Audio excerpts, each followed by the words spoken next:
하나님 말씀 함께 봉독합니다. 창세기 18장 16절로 33절까지 좀 본문 말씀이 좀 길지만 같이 봉독합니다.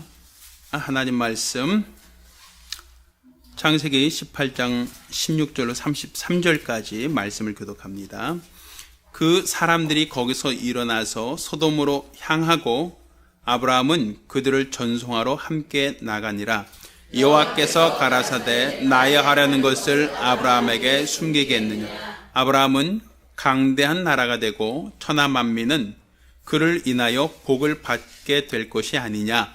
내가 그로 그 자식과 군속에게 명하여 여호와의 도를 지켜 의와 공도를 행하게 하려고 그를 택하였나니 이는 나 여호와가 아브라함에게 대하여 말한 일을 이루려 함이니라. 여호와께서 또 가라사대 소돔과 고모라에 대한 부르짖음이 크고 그 죄악이 심히 중하니 내가 이제 내려가서 그 모든 행한 것이 과연 내게 들린 부르짖음과 같은지 그렇지 않은지 내가 보고 알려 하노라.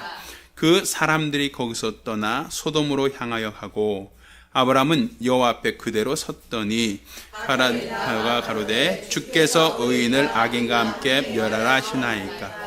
그 성중에 의인 50이 있을지라도 주께서 그곳을 멸하시고 그 50 의인을 위하여 용서치 아니하시리이까. 주께서 이같이 하사 의인을 악인과 함께 죽이심은 불가하오며 의인과 악인을 균등히 하심도 불가하네이다. 세상을 심판하신 이가 공의를 행하실 것이 아니니 여호와께서 가라사대 내가 만일 소돔 성중에서 의인 50을 찾으면 그들을 위하여 온 지경을 용서하리라. 아브라함이 말씀하여 가로되 티끌과 같은 나라도 감히 주께 구하나이다. 50 의인 중에 5인이 부족할 것이면 그 5인 부족함을 인하여 온 성을 멸하시리이까. 가라사대 내가 거기서 45인을 찾으면 멸하지 아니하리라. 아브라함이 또 고하되 거기서 40인을 찾으시면 어찌하시려나이까. 가라사대 40인을 인하여 멸하지 아니하리라. 아브라함이 가로되 내 주여 노하지 마옵시고 말씀하게 하옵소서. 거기서 30인을 찾으시면 어찌하시려니까.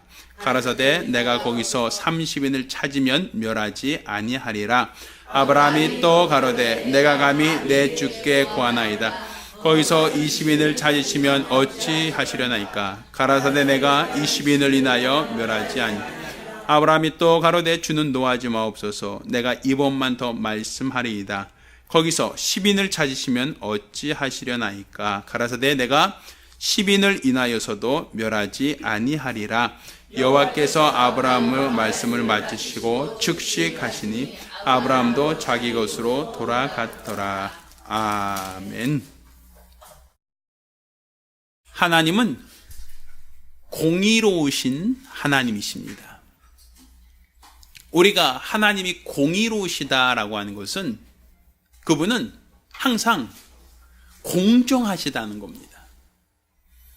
우리가 대검절창이라고 하는 곳에 보면 어떤 그 동상이 있는데 저울을 들고 있고 눈을 가리고 있다라고 하는, 그러니까 눈을 가리고 저울을 들고 있는 어떤 상이 있다고 얘기 들었습니다. 그것은 사람의 외모나 사람의 어떤 가문이나 사람의 능력을 보지 않고 순순히 법이라고 하는 이 기준을 가지고 판단하겠다라고 하는 어떤 의미가 있다고 들었습니다. 사실 우리나라의 어떤 그 세상이 참 공평하냐 공평하지 않느냐라고 할 때 많은 사람들은 법 앞에 모두가 공평하다라고 말은 하지만 실상 그렇게 공평하다라고 느끼지 못하는 게 사실이란 말입니다. 빵 하나 훔치고 조그만 것 하나 훔친 사람도 그것으로 인해서 어떤 죄값을 받는데 우리나라 큰 기업을 경영하는 사람들은 빵 하나의 가격, 어떤 물건 하나의 가격이 아니라 수십억 혹은 수백억 이렇게 어떠한 탈세를 하거나 어떤 범죄를 저질러도 어떤 대기업의 어떤 총수들이나 아니면 어떤 그 CEO 같은 경우에는 뭐 사실은 그렇게 큰 어떤 돈의 가치만큼 벌을 받는 게 아니라 사실은 그렇지 않고 그들은 뭐 병보석이라든지 뭐 8.15 특사라든지 별 어떤 명목을 들어서라도 형기를 다 채우지 않고 나오는 경우가 많기 때문입니다. 그러니까 사실은 법 앞에 모두가 평등하다라고 하는 기준을 가지고 있는데 우리가 사는 이 사회는 그렇게 법 앞에 모두가 평등하다고 감히 말할 수 있겠는가 할 때 사람들은 사실 그렇게 판단하기가 어렵단 말입니다. 그래서 세상 사람들이 이런 말 하죠. 유전, 무죄, 무전, 유죄. 그러니까 돈이 있으면 무죄가 되고 돈이 없으면 뭐 죄값을 더 크게 받는다. 이런 부분이 있겠죠. 그래서 돈 없는 게 죄고 백 없는 게 죄다. 뭐 이런 얘기가 세상에서는 나오고 있단 말입니다. 그러니까 세상은 이렇게 공평하지 않아요. 무엇인가 한쪽으로 더 치중될 수밖에 없어요. 저는 우리 부모님이 자녀를 사랑할 때 내리사랑이라고 해서 자녀를 똑같이 사랑한다라고 하는 말을 들었어요. 저희 어머니도 저희 3남매가 어렸을 때 뭐 음식을 나눠주면 항상 똑같이 나눠줬어요. 이렇게 3등분을 똑같이 나눠줬단 말이에요. 그래서 이제 공평하게 이렇게 나눠주려고 했던 부분을 기억을 합니다. 그럼 우리 집사님들도 자녀를 낳아서 길러보셨지만 자녀들이 다 똑같이 예뻐요? 아니면 그 중에 조금 더 마음에 가는 자녀가 있으세요? 다 똑같습니까? 아니면 그 중에서도 더 마음이 가고 그 중에서도 조금 더 어떤 내가 조금 과자 하나라도 더 주는 자녀가 있으십니까? 내가 계모가 아니라 할지라도 그러한 자녀가 있다고 얘기 들었어요. 말썽 많이 피우는 자녀보다는 말 잘 듣는 자녀가 더 마음이 쓰이게 되고 또 연약하고 또 부족한 자녀가 더 부모에게 더 마음이 쓰이게 된 경우가 있죠. 그래서 10손가락 깨물어 봐라. 안 아픈 손가락 있느냐라고 해서 깨물어 봤어요. 다 아프더라고요. 그래서 진짜 다 똑같이 사랑하시는구나 했더니 어떤 분이 그러셔요. 손가락을 봐라. 손가락 길이는 다 달라 그러더라고요. 그러니까 깨물면 다 아프지만 더 길고 짧은 손가락이 있듯이 똑같은 자녀라 할지라도 더 마음에 가는 자녀가 있고 그렇지 못한 자녀가 있다라고 얘기를 합니다. 그러니까 세상이 부모가 자녀를 사랑하는데도 똑같이 사랑할 수가 없고 세상의 법으로 모든 사람을 다 통치한다고 해도 똑같은 기준과 원리로 통치할 수가 없는데 하나님만큼은 공평하다는 겁니다. 그분은 세상의 지위나 명예, 권력을 갖고 있다고 하여 하나님께서 그런 사람을 더 잘 봐주시는 것도 아니고 이 땅에서 헐벗고 이 땅에서 가난하고 이 땅에서 어렵게 살았다고 하여 하나님이 그들을 더 동정해서 그들을 더 하나님이 우대하시는 것도 아니라는 겁니다. 하나님은 그 무엇에게도 하나님은 치우치지 않고 공평하시다는 겁니다. 그래서 우리 하나님의 심판에는 결코 어떠한 틈이 없다는 겁니다.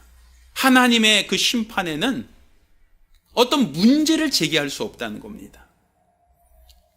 하나님께서 그런 어떤 기준을 가지고 모든 인생을 판단하시고 그 모든 인생을 하나님이 상 주실 자와 벌 주실 자 구분하신다는 거예요.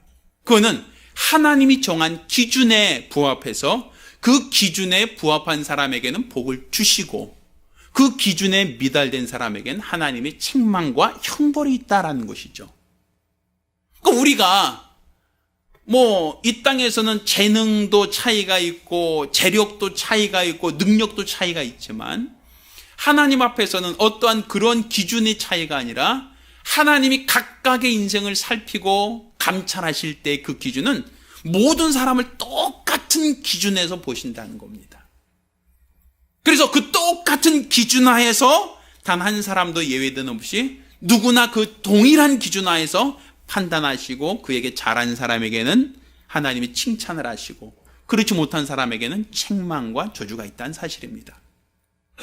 그런데 하나님께서 그냥 다수결의 원칙으로 여기가 이제 대다수가 이러니까 뭐 소수의 희생은 불가피하겠지라고 그렇게 하진 않으신다는 겁니다. 하나님은 명확하시다는 얘기입니다. 우리 집사님 중에 한 분이 그 아버님이 지금 폐암으로 인해서 지금 항암제를 받고 있는 분이 있으셔요. 그래서 벌써 항암제가 한 10번 이상 계속 매월 항암제를 투여하고 있는데 말기암이었어요. 그래서 한 15일밖에 못 삽니다 라고 의사가 말씀하셨던 분인데 지금 한 1년 가까이 좀 살고 계신 분이 있으셔요. 지난주에도 제가 잠깐 보고 왔는데 의사도 와 정말 약이 잘 받나 봐요. 정말 이분 좀 특별한 분이세요라고 할 만큼 그분이 그 어떤 전신이 그러니까 폐 전체가 다 암에 퍼져 있었는데 지금 많이 암도 줄어들고 지금 많이 호전됐어요. 그런데 그럼에도 불구하고 완치가 된 게 아니니까 거의 매월 가서 이제 항암제를 또 투여받고 있어요. 근데 항암제를 맞으시면 한동안 음식도 제대로 못 드시고 힘들어 하세요. 이 항암제를 투여하면. 그 항암제라는 것이 암세포만 골라서 딱 죽이면 참 좋은데 암세포만 죽이는 게 아니라 정상세포도 일정한 부분은 같이 어떤 손상을 입거든요. 우리 방사선 치료도 마찬가지잖아요. 암세포만 딱 골라서 쫙 죽이고 정상적인 세포는 건들지 않으면 참 좋겠는데 아무리 좋은 암 어떤 그 항암제라 할지라도 암만 죽이고 정상세포는 가만히 내버려 두는 그런 어떤 항암제가 거의 없어요. 그러다 보니까 항암제를 맞으면 한동안 음식도 제대로 못 드시고 한동안 굉장히 몸이 가라앉고 굉장히 힘들어 하시죠. 그건 암을 죽이기 위해서 불가피하게 쓰는 약이긴 하지만 그 암세포와 더불어서 같이 인근에 있는 어떤 정상세포까지도 같이 죽을 수밖에 없는 굉장히 독한 독이란 말입니다. 그것처럼 우리가 불가피하게 모두가 하나님이 그 아무리 공의롭다 할지라도 모두가 다 똑같이 심판받고 그 중에 한두 명 이 정도쯤은 어떻게 어쩔 수 없지라고 할 수 있는 그런 부분이 있겠지만 하나님은 그렇지 않다는 거예요. 하나님은 의인과 악인을 정확하게 구분하신다는 겁니다. 하나님은 실수가 없다는 거죠. 그래서 죄인 중에서 우연히 어떻게 잘 빠져나와서 적당히 피할 수 있는 자가 없고 또 그렇다고 하여 의인 중에서 하나님이 심판 아래에서 불가피하게 어떠한 피해를 당하는 그러한 자가 없다는 얘기입니다. 그러니까 하나님의 심판은 정확하다는 거예요. 의인과 악인을 정확하게 구분하셔서 의인과 악인에 대한 하나님의 심판이 다르다는 겁니다. 오늘 우리가 읽은 이 본문은 하나님의 어떤 그 공의로우심에 대한 이야기, 또 그 공의로우심에 대한 기준을 갖고 있는 하나님께 대한 중보자의 이야기가 나옵니다. 하나님께서 소돔과 고모라가 하도 죄악에 관영되니까 내가 그곳에 가서 그곳을 멸하겠다라고 하나님이 뜻을 정하셨어요. 하도 그것이 죄악이 관영하니까 하나님께서 심판하시겠다라는 것이었어요. 그런데 그 얘기를 누구에게 알려주셨죠? 아브라함에게 그 사실을 알려줘요. 그러자 아브라함이 그 사실을 들었을 때 소돔과 고모라는 누가 살고 있는 곳? 자기의 조카가 그곳에 내려가 살고 있는 곳이란 말입니다. 가만히 있다 보니까 하나님이 소돔과 고모라를 멸하실 때 자기의 조카도 그 가족들도 함께 망할 수밖에 없더라 이거죠. 그때 아브라함은 누구를 생각하겠어요? 그죠, 조카를 생각하는 거야. 조카. 소돔과 고모를 멸할 때 우리 조카는 거기 있으면 안 되는데 거기 있으면 혹시 큰일 나는데 하는 생각이 나죠. 그래서 하나님께 물어봅니다. 하나님 공의롭지 않습니까? 공의로우신 분은 죄인을 심판하는 것은 나 누구나 이해할 수 있는데 의인까지도 함께 심판한다면 하나님 좀 공의롭다는 얘기를 하나님이 훼손당하지 않겠습니까? 그러니 죄인을 심판할 때 만약 그들 중에 의인이 있다면 어떻게 하실 겁니까? 라고 물어봐요. 의인이 있어도 함께 멸망시킬 겁니까? 라는 것이죠. 근데 하나님께서 아니다. 의인이 있으면 내가 그 성을 멸하지 않겠다라고 말씀하세요. 그러면 그 성 전부 다 수천 명, 수만 명 사는 그 큰 성에 의인이 그럼 50명 정도 있으면 어떻게 하실 겁니까? 그럼 50명을 인해서라도 내가 그 성을 멸하지 않겠다. 그러면 5명 빠진 45명, 45인이 있으면 어떻게 하겠습니까? 45인만 있어도 내가 멸하지 않겠다. 그러면 만약에 40인이면 어떻게 했습니까? 40인이 있어도 내가 멸하지 않겠다. 그럼요. 혹시 30명이면 어떻게 할래요? 그래, 30명 있어도 멸하지 않겠다. 그럼요. 한 번 더 얘기할게요. 20명이면 어떻게 하겠습니까? 그럼 마지막으로 한 번 더 말씀드릴게요. 10명이 있으면 어떻게 하겠습니까? 하나님께서 10명만 있어도 내가 소돔과 고모라 이 성을 심판하지 않겠다라고 말씀하시죠. 그리고 이제 그 여호와가 소돔과 고모라로 떠나가시는 이야기가 나옵니다. 자, 우리가 이 본문을 읽으면서, 이 사건을 읽으면서 우린 누가 생각나죠? 아브람 얘기가 생각나죠. 그리고 아브람이 생각했던 누가 생각나죠? 조카 롯이 생각나죠. 근데 성경은 다 누구에 대한 기록이라고 그랬어요? 예수에 대한 기록이거든요. 그럼 예수에 대한 이야기가 이 부분에서도 우리에게 기록되고 있고 우리가 생각나느냐라는 것이에요. 생각나시죠? 보이시죠? 자, 오늘 이 이야기를 들으면서 우리는 예수님, 우리를 중보하시는 예수님의 모습도 우리는 아울러서 우리는 기억할 수 있어야 된단 말입니다. 자, 그럼 제가 칠판을 잠깐 쓰면서 왜 예수 얘기가 여기서 우리가 기억할 수 있는가라는 것을 좀 잠깐 얘기하고자 합니다. 우리가 그 원리는 단순해요. 자, 하나님께서 아까 공의로우시다라고 말씀드렸어요. 이 공의로우신 하나님은 죄에 대하여 반드시 죄값을 청구하시는 분이시다라는 얘기입니다. 근데 하나님 보실 때 그 성 소돔과 고모라라고 하는 이 성에 사는 사람들이 아주 죄악을 많이 범했단 말이에요. 그래서 하나님이 그들을 어떻게 하겠다? 내가 그들을 심판하겠다라고 하는 하나님의 계획을 얘기하는. 그러니까 이들이 죄가 하도 많아서 이 죄값을 청구하겠다. 하나님이 그들을 심판하겠다라고 하나님이 뜻을 세우셨어요. 그런데 그 뜻을 누가 먼저 알았죠? 그렇죠. 아브라함이라고 하는 사람이 그 사실을 먼저 알았어요. 그러자 아브라함은 그 중에 누가 생각나요? 자기의 조카, 이 소돔과 고모라에 살고 있는 조카 롯이 생각난단 말이에요. 그러니까 이 조카 롯을 어떻게든지 간에 살리고자 하는 마음이 있으니까 뭐라 그래? 하나님께 어떤 변호사처럼 변호하는 거란 말이에요. 중보한다 그래요. 중보합니다. 뭐라고 중보하냐면 하나님, 의인도 함께 멸하려고 하십니까? 그러면 하나님이 공의롭지 않은데 공의로우신 분이 어떻게 의인과 함께 소돔과 고모라를 멸하시려고 하십니까? 하고 물어보죠. 그래서 하나님께서 뭐라 그래요? 그래, 내가 죄를 지은 자를 심판하려고 하지 죄 없는 의인을 심판하려고 하는 게 아니다. 그러니까 의인이 있으면 내가 심판하지 않겠다라는 말씀을 하시잖아요. 그래서 하나님께서 의인이 있으면 이 성을 심판하겠습니까? 그렇지 않죠? 뭐에 대해만 심판하나요? 죄에 대해서만 심판하십시오. 죄인만 심판하시는 것은 가능하지만 의인까지도 함께 심판하는 것은 올바른 것 같지 않습니다. 라고 해서 하나님께 계속 중보한단 말이에요. 하나님께 변호한단 말이에요. 변호.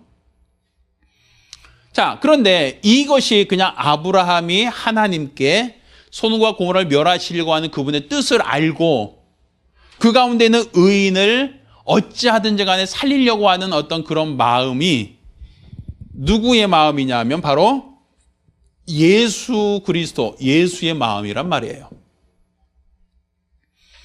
자, 예수님께서는 하나님께서 세상을 심판하실 것을 하나님이 알고 있단 말이에요. 하나님이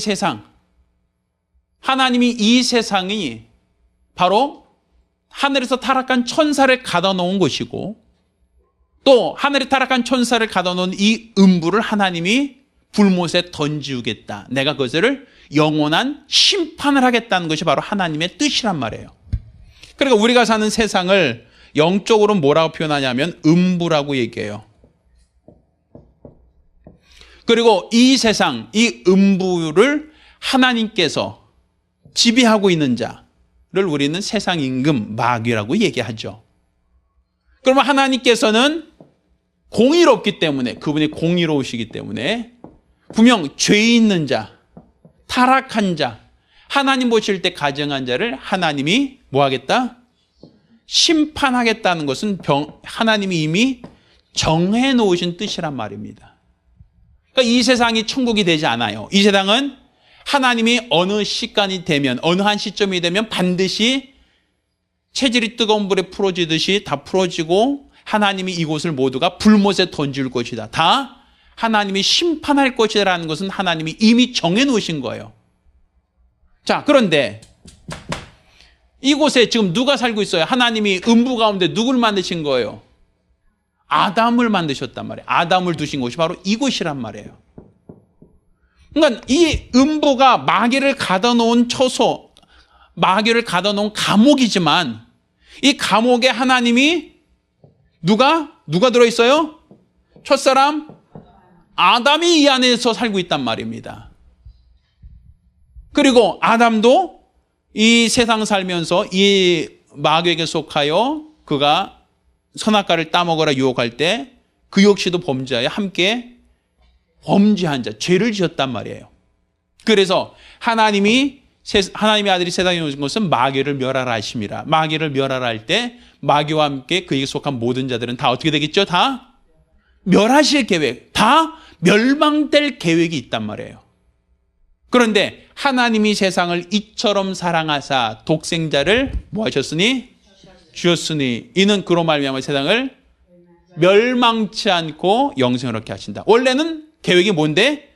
멸망할 계획을 갖고 있는데 예수를 주신 것은 세상을 멸하지 않으려고 한다라고 얘기했어요. 그럼 세상을 멸하지 않는다는 것은 하나님이 이곳을 심판하지 않겠다는 얘기가 아니라 심판을 하되 누구를 골라내겠다? 의인을 추려내겠다는 거예요. 의인을 골라내겠다는 거예요. 의인을 골라내고 그 다음에 이 세상을 심판하겠다는 것이죠. 그러니까 그것을 누가 지금 청구하고 있는 거예요? 누가? 바로 아브라함이 하나님께 소돔과 고모라를 멸할 때 의인, 자기 조카를 살려주십시오라고 하는 것처럼 하나님께서 세상을 멸하실 때 누가? 예수님께서 누구를? 의인을 함께 멸하는 것은 올바르지 않습니다. 의인은 이들이 다 멸망될 때 그들만큼은 구해 주십시오. 그들만큼은 살려주십시오. 그들만큼은 보존해 주십시오라고 하는 것을 누가 중보하고 있다는 거죠? 예수가 중보자란 얘기예요. 그러니까 우리가 그냥 구약 성경 옛날 얘기니까 예수 얘기가 어디 있느냐라고 얘기하지만 구약은 하나의 모형, 비유로서 장차 오실 리가 어떠한 분으로 오실 것인가? 장차 이 땅에 오실 리가 어떤 분으로 오실 것이냐? 우리의 중보자로 오시는 분이시다라는 걸 얘기하고 있는 거예요.